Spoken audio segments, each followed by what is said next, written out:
பாரு சாமி, இந்த வீட்டுல உனக்கு இருக்கிற சொந்தமே உன் பொண்டாட்டி தான். அப்ப நான் பெருசுன்னு சொல்லிட்டு இங்க வந்து உட்கார்ந்துருக்க உன் பொண்டாட்டி. நீதான் முக்கியமா வர சொல்லு, வந்தா கூட்டுப்பா.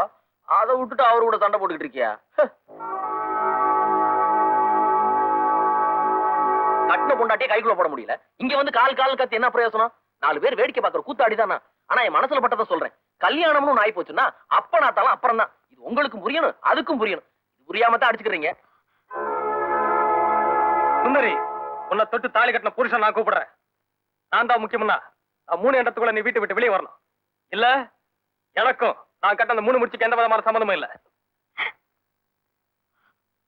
1 2